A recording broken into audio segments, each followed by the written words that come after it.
샬롬, 이동춘 목사입니다. 오늘도 여러분의 삶이 주님의 평안으로 가득하시길 기원하며 하나님의 말씀을 나누겠습니다. 오늘 말씀은 마태복음 6장 19절에서 34절 말씀입니다. 31절에서 34절까지 읽겠습니다. 그러므로 염려하여 이르기를 무엇을 먹을까, 무엇을 마실까, 무엇을 입을까 하지 말라. 이는 다 이방인들이 구하는 것이라. 너희 하늘 아버지께서 이 모든 것이 너희에게 있어야 할 줄을 아시느니라.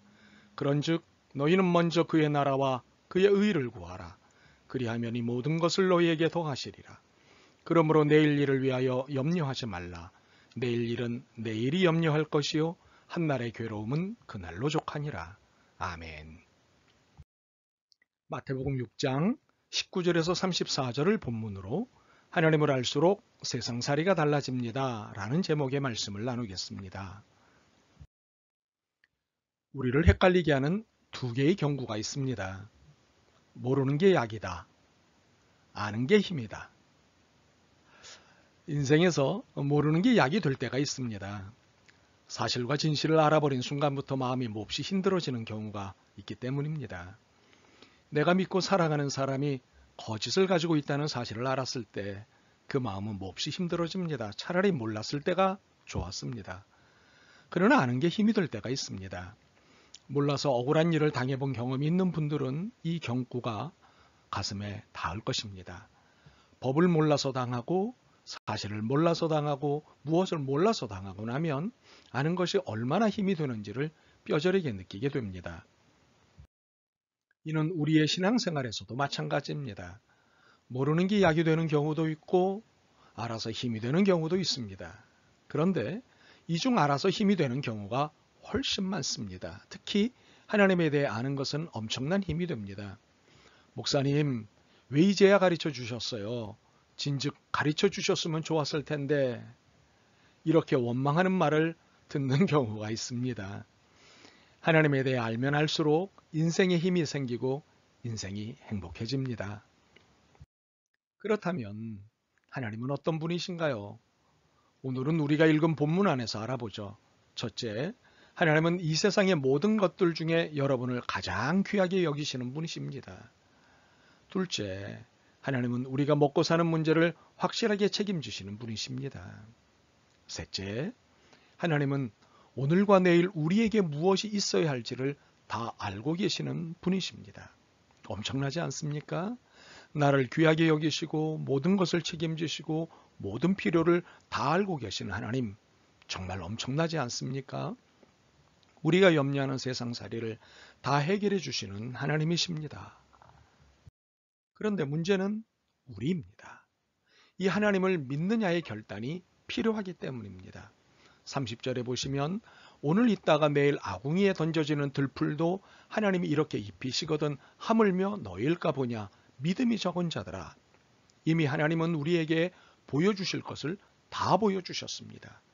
과격하게 말해서 하나님은 당신의 패를 다 보여주셨습니다.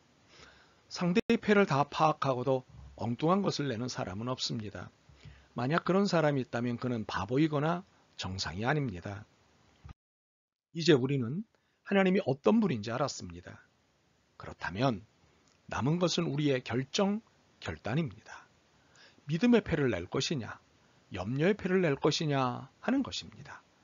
믿고 따르면 세상 만사 염려에서 해방되어 매일매일이 재미있고 행복할 것입니다. 반대로 앞일에 대하여 여러 가지로 마음을 써 걱정한다면 세상 만사 염려에 매여 인생이 재미없고 불행할 것입니다. 어떤 결정을 하시겠습니까? 혹시 믿고 따르기로 결정하셨습니까? 그렇다면 좀 더 구체적인 안내를 하겠습니다. 첫 번째로 내일 일을 염려하지 마십시오. 무엇보다도 내일 먹을 양식을 걱정하지 마십시오. 그리고 내일 할 일을 걱정하지 마십시오. 또한 내일 무슨 일이 일어날지도 걱정하지 마십시오.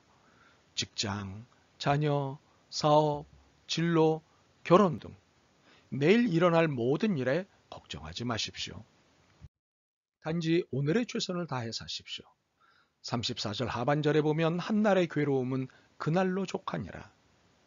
이 말씀을 되새겨보면 오늘이라는 현재에 최선을 다하라는 말씀입니다. 오늘은 최선을 다해야 합니다. 대신 내일은 하나님께 믿고 맡기는 것입니다.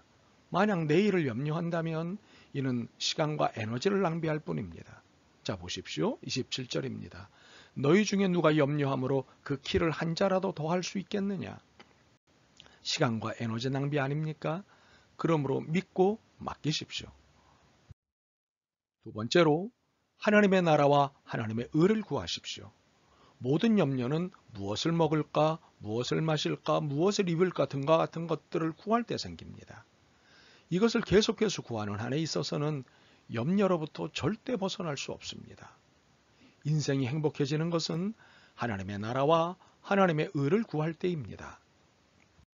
그렇다면 하나님의 나라가 무엇입니까? 이는 하나님이 통치하시는 나라, 내 삶을 다스리시는 하나님의 나라를 말합니다. 내 삶에 그리고 내 삶이 존재하는 모든 영역에 이 하나님의 나라가 이루어지면 그때부터 주님께서 우리를 통해 일을 하십니다. 뿐만 아니라 이 세상에서 필요한 모든 것을 책임져 주십니다. 이것은 정직하신 하나님의 약속입니다. 그러므로 우리가 취해야 할 태도는 하나님 나라를 위하여 전력 질주하는 것입니다. 이것이 하나님의 의를 구하는 것입니다. 만약 무엇을 먹을까, 무엇을 마실까, 무엇을 입을까에 전력 질주한다면 이 모든 것 내가 알아서 해 라고 하실 것입니다. 이렇게 되면 손해는 우리가 봅니다. 하나님이 아니십니다. 아쉬운 게 우리지 않습니까? 그러므로 세상 것을 구함으로 손해보지 않기를 바랍니다. 세 번째로 보물을 땅에 쌓아두지 마십시오. 하늘에 쌓아두십시오. 그런데 왜 보물을 하늘에 쌓아두라고 하셨을까요? 보물은 소중한 것이기 때문에 마음은 보물에 가 있기 마련입니다. 21절에 보면 내 보물이 있는 곳에는 내 마음도 있느니라. 우리는 하나님의 나라와 의를 구해야 세상의 모든 염려로부터 해방될 수 있고 모든 필요를 채우시는 하나님의 약속이 이행됩니다. 그런데 보물을 땅에 쌓아두면 마음이 땅에 갑니다. 하나님의 나라와 의를 구하지 않게 됩니다. 세상에 온 마음이 가 하나님의 나라와 의를 이룰 수 없습니다. 그러면 내 인생은 염려로 가득한 불행한 인생을 살 수밖에 없습니다. 그러므로 보물을, 재물을 영원한 하늘에 쌓으라고 하시는 것입니다. 하루는 하루살이와 메뚜기가 재미있게 놀다가 해가 져서 헤어지게 되었습니다. 메뚜기가 헤어지면서 하루살이야, 내일 또 만나자고 인사를 했습니다. 그러자 하루살이가 내일이 뭔데? 라고 했습니다. 하루살이는 내일을 몰랐기 때문입니다. 이렇게 이 둘은 헤어졌습니다. 그 뒤 메뚜기는 개구리와 사이좋게 한여름을 지냈습니다. 이제 날이 서늘해지고 서로 이별할 때가 되어 개구리가 메뚜기야, 우리 너무 즐거웠어. 내년에 또 만나자고 했습니다. 그러자 메뚜기는 내년이 뭔데? 라며 반문을 했습니다. 메뚜기는 한철이기 때문에 내년을 몰랐습니다. 그 뒤 개구리는 누에고치를 만나 재미있게 지냈습니다. 이제 누에고치가 나방이 되기 위해 헤어질 수밖에 없었습니다. 헤어지면서 누에고치가 말했습니다. 다음 생에 만나자. 그러자 개구리는 눈이 휘둥그레져서는 말했습니다. 다음 생? 그게 뭔데?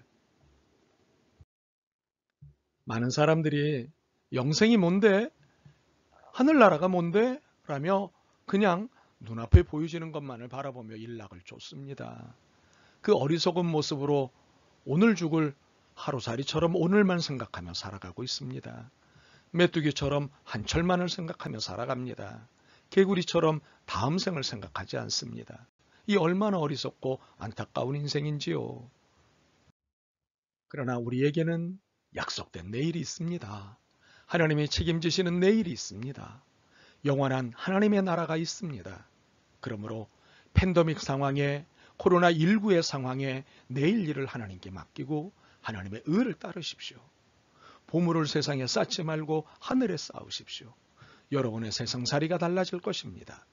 이러한 믿음의 행보가 지속되길 기도합니다. 아멘. 주님, 마음의 염려가 늘 내일을 향해 있습니다. 주님, 하나님 나라를 말하면서도 시선은 늘 땅에 가 있습니다. 물질이 능사가 아니라면서도 먹고 마시고 입을 곳에 온 신경이 가 있습니다. 이렇게 염려하며 믿음 없는 저희를 불쌍히 여기시옵소서. 하나님의 나라와 의를 구하게 도와주옵소서. 예수 그리스도의 이름으로 기도드립니다. 아멘. 오늘도 여러분의 믿음과 삶을 응원합니다. 사랑합니다.